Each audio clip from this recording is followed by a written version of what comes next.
Greetings, travelers! Welcome back to Tales from the Enchanted Forest with your animal companions, Fox and Sparrow.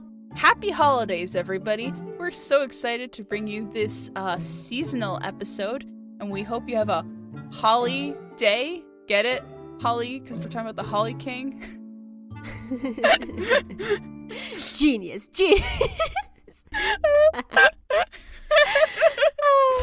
So, if you've been following us on Twitter or Mastodon, then you will know that today we will be bringing you the well-known but not well-known legend of the Holly King and the Oak King. When I first started researching for this episode, I found tons of references to this epic, eternal battle between the two kings, but there was no real actual story tied to it aside from defeating one another during the winter and the summer solstices. There were, however, many references to the story as a Celtic, Druidic legend, a Wiccan story, and later on a famous medieval tale, and a key part of tapestries. In our search, we also came across some interesting modern takes on this story, such as one by Erica Barron, connecting the story to climate change, and another child-friendly one by Carol Plain. So, we've done what we haven't really done before, and we've taken many versions of this story and created a Yuletide tale out of them to share with you this holiday season. So without further ado, here is our patchwork story of the Oak King and the Holly King. Marking our quickest transition from part 1 to the story. Yay! Well, there's not much to say about where this story is from. It's just everywhere.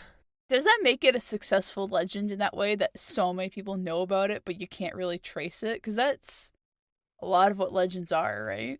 Yeah, I think it's honestly a really fun one to do because of the fact that there's lots of different legends relating to it, and everyone seems to have a different take about when they fight, when the battles are, when they're at their strongest, when at their weakest, if they like each other, if they hate each other, if they die, if they don't die.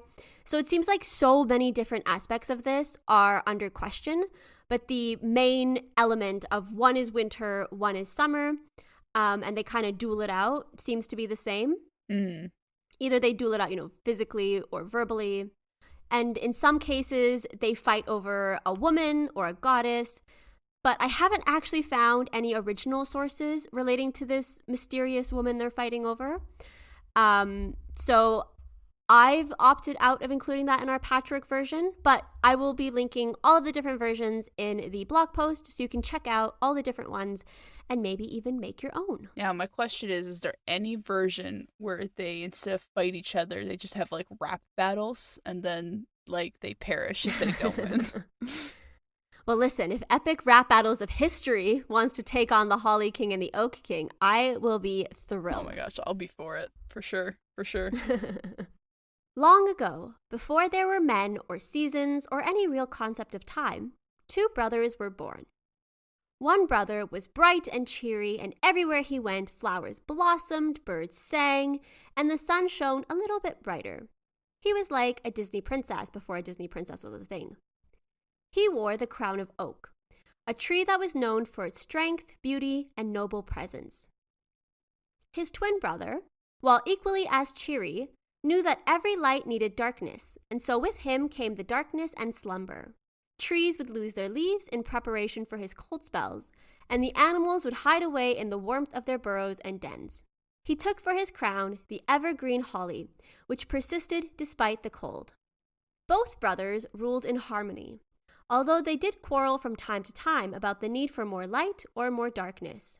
So, we have two kings, clearly have domain over, not people, but they, kind of rule over ideas, more or less. One brings warmth, one brings, the cold. Mm-hmm. But can we really call them kings? Because kings usually have kingdoms, and they have, people to rule, and there's politics involved, but these sound like just two guys. And they were like, yo, what if we were just both kings? And there's no one here to argue with us. Well, I think they're called kings, maybe due to later parts of the story. I feel like that's an added addition to it, the Holly King and the Oak King, because in some versions they're gods. So it was the god of life who had kind of an oak crown, and then the god of darkness who had a holly crown. In others, there is no real concept of kings or ownership. But then in one version that I did find, there is the idea they own kingdoms. The Holly King has his own kind of kingdom in the north, where him and his wife rule kind of over the land. Then there's the land to the south, which is the Oak King's kingdom. And they're still brothers, but they're actual kings who have this kind of power, I guess. I like the term Oak King and Holly King, so I've adopted it kind of into our tale. Fair. But I think it's more so king because they have a crown and they have power, and less so because they have actual kingdoms at this point. It's also, I guess, easier to refer to them as the Oak King and the Holly King, but they did have other names. So the Oak King in particular is often linked with the Green Man of the Woods, the Wild Man, in some cases Pan. So this is just the title we're choosing to use, and this is the title they're most famously known for. I don't know if there's any other titles that they go by, and they might have gone by, specifically with the Celts and with the Druids. So what I'm hearing is, if I wear a crown, would you refer to me as Queen Sparrow? No. Dang it. Unless there were, hundreds of years of legends about a famous Queen Sparrow. All right, everyone, get on it. I need to get that queen title, and I was not born into it, so if we can just start making hundreds of years of legends about me, that'd be great. Thanks. Well, a lot of this story is hearsay, right? So we don't really know the entirety of the original tale, and that's what I kind of like about this story. Mm-hmm. It's a bit of make-believe here, someone added a line here, someone decided that they hated each other, and as time went on, people decided there was no real original source to this tale. And no one tried to claim that they have the original source, but they do try and track it and see where it appeared in books and where it appeared in art. Mm-hmm. So it's always existed in some capacity throughout the Middle Ages and then even before that, but there's no one specific point of this is where this story came from by these people in this year. You can tell clearly from this artwork. And I feel like we spend so much time trying to find the origins of stuff and trying to be really true to where things came from that it's nice just to have one where we have a little bit more freedom to talk about the different aspects of it. Mm-hmm.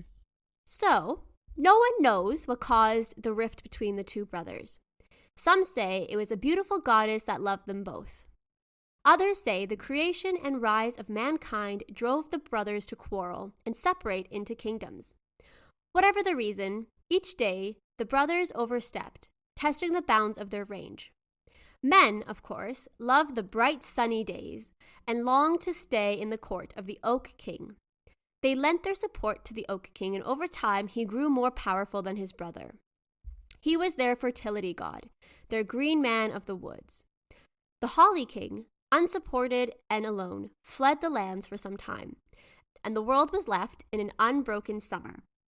Over time, the people in the Oak King's court grew weary without death and darkness. The plants whose bloom was once celebrated became commonplace. The eternal cycle of life and death had been broken, and the Oak King was weak without rest. I hear that. Ben, I feel it too. Need some rest. Too much of a good thing. There must be a balance to the force. There must be a balance. And I feel like every time these folk tales appear, these fairy tales appear, there's always some kind of balance between good and evil, light and dark. And in this case, we're not specifically saying the Holly King is evil, although some versions of the legend do, compare him to an evil old man who's older than his brother, and he wants death and destruction. Mm-hmm. But here, it's more so that he understands the need for darkness, that he understands the balance that's required. The Holly King watched from afar, and one day he returned. The two brothers fought a deadly battle for the crown. Tired and spent from keeping the world green, the Oak King fell, and his crown was passed on to the Holly King, who brought a steady death and decay to the lands as he blanketed the world in quiet snow. The days grew shorter, so the people and animals were able to rest at last. All the trees lost their leaves except for the pine and the holly trees, which reigned supreme in the barren landscape. Some say the Holly King did not actually kill his brother, but put him to rest, and the battle was a plot between the two of them to ensure the changing of the seasons without meddling from humans. Others say he had grown cold in his exile and slew his brother where he stood without mercy. Either way, during the winter solstice, or Yule, when the Holly King was at the height of his power, he was surprised to see his brother, alive and well. The Oak King had risen once more, and after a raging battle, he emerged victorious. The Holly King had been defeated, and the Oak King went to work bringing spring and life back to the world. From then on, each year, when the other was at its strongest, the Oak King or the Holly King would emerge to battle for the crown. You might be asking yourself, why would they choose the night when the other was at its strongest to battle? Surely the Oak King would be defeated at Yule when he was at his weakest, and the Holly King during midsummer when he was at his weakest. Now, some legends do actually shift to change the time of the battles, but Sir James George Fraser has the best example that I could find of why this happens when they're at their strongest. In his book, The Golden Bow, he writes that despite being at the height of their power, their death indicates the beginning of their failing strength, and that it is time for a new king. And so the wheel of the year is half dark and half light. For half the year, the Oak King brings life and fertility to the world before losing the battle to the Holly King, who sets to work bringing about fall and winter. Wow. That is the story of the Holly King and the Oak King. I have never heard of this story before, to be quite honest. I've been very familiar, with the dichotomy between light and darkness, or the changing the seasons. In the past, we covered Hades and Persephone tale, which does, for the Grecians, explain the changing of the seasons for that. So I'm familiar with the idea, but this is new for me, this story.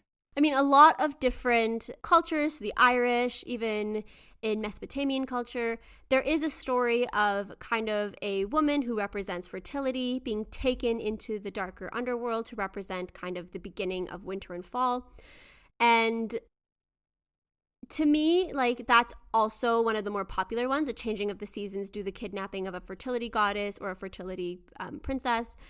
But this one, I think, was a little bit more balanced for me. The Oak King and the Holly King are both strong characters, and in some cases they're even described as the same person who just transforms. So half the year it's very different, and we'll go into in the Five Fantastic Finds when we talk about the different inspirations. But there also is kind of this belief that the Oak King and the Holly King are the same god, who just transforms into one of them or the other during what's needed for the year. But I really like the different kind of changing of the seasons stories because they are always so interesting to read. Specifically this one, because this one I've never seen before as well. I've heard about ones where, there's a god or goddess who fights a battle in order to become kind of the ruling one for the year. But having them be kings and brothers, I feel like that's always really interesting. And also, it just sounds really cool, the Oak King and the Holly King. The other thing about it is, normally they have these names that are, opposed to each other, like sun and moon or whatever, things. But, I don't know anything off the top of my head of, how oak and holly are connected. I understood what you said with the holly, it's green all year round, so that kind of makes sense. But, where did oak come into play in this?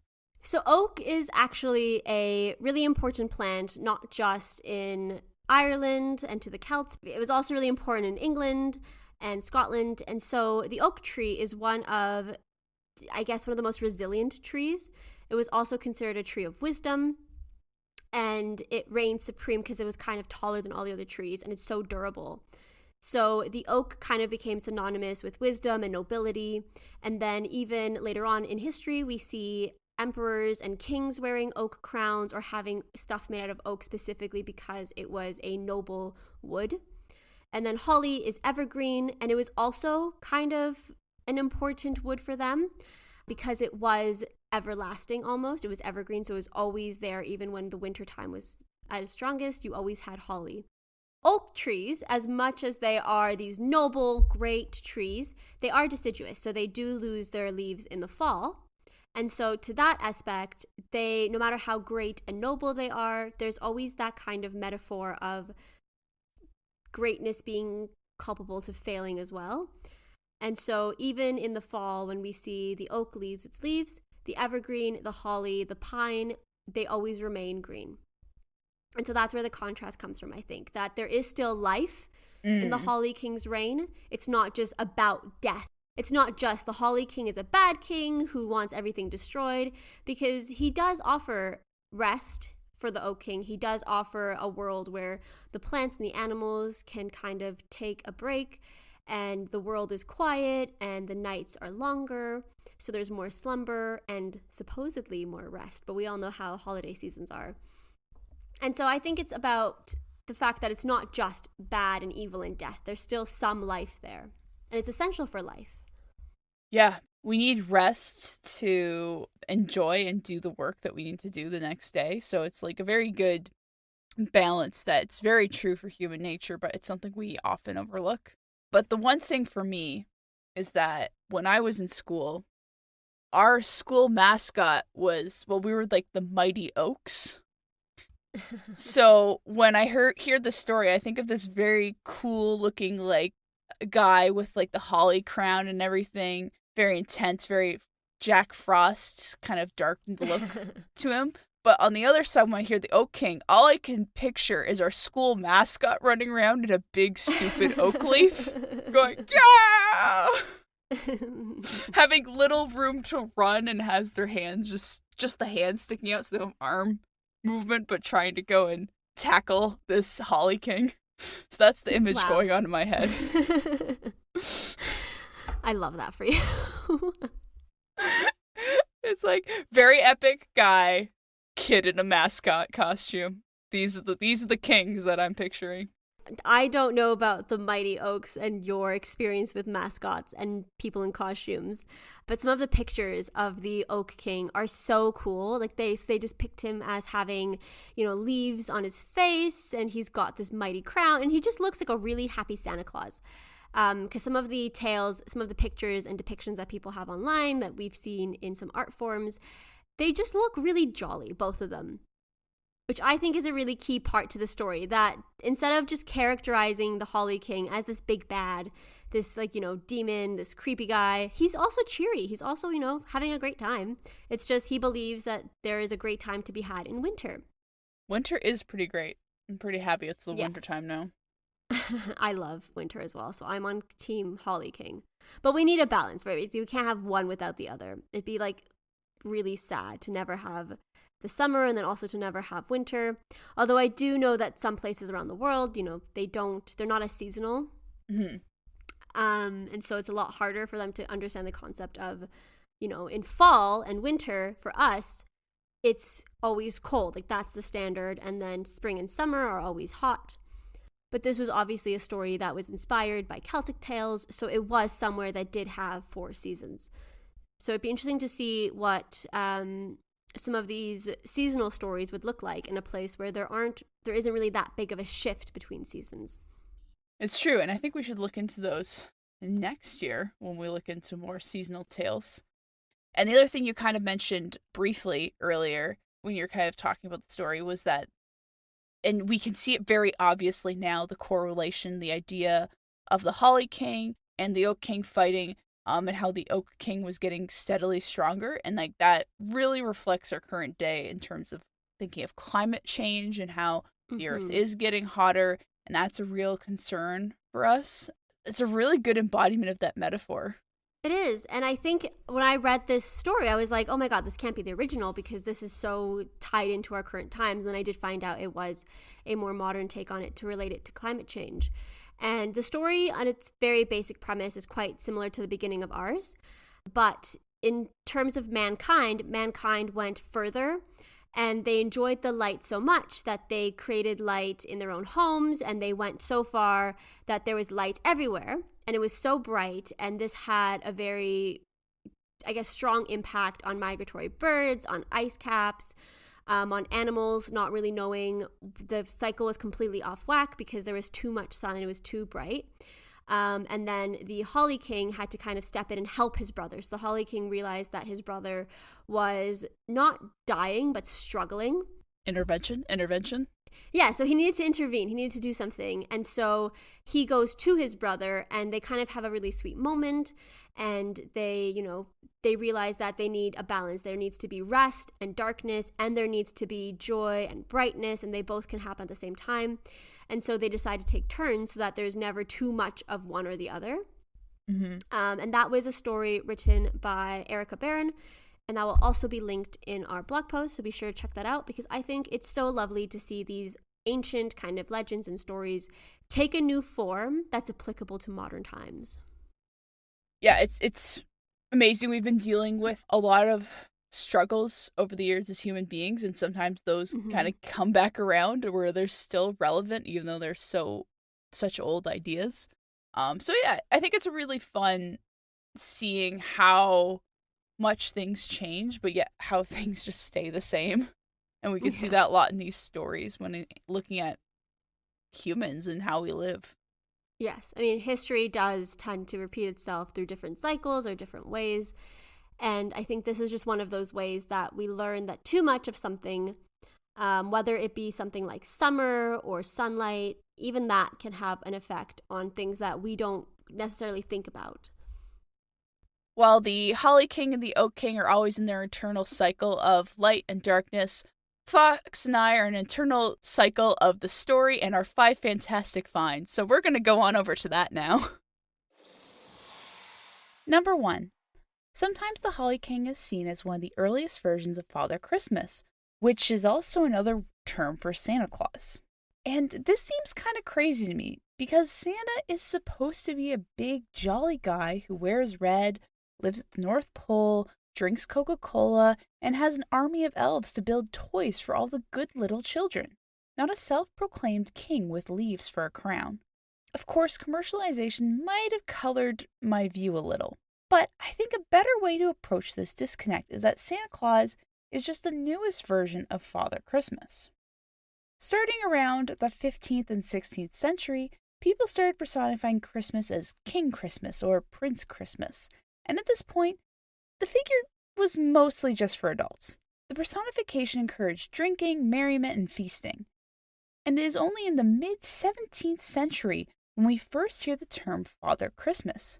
At this point, this character is now being used to try and tell people that maybe enjoying things more in moderation is the better route. And coincidence or not, Father Christmas declined in popularity during the 18th century. Guess people didn't love the moderation idea. But don't worry, if Hollywood has taught me anything, it's that reboots are inevitable. So, sure enough, in the 19th century, Father Christmas became the embodiment of good cheer, and soon after, Santa Claus entered the scene. Soon enough, the gift-giving aspect is added to the character, and his image softens to a jolly old man as described in Clement Clarke Moore's poem, A Visit from St. Nicholas, which we covered in a previous episode.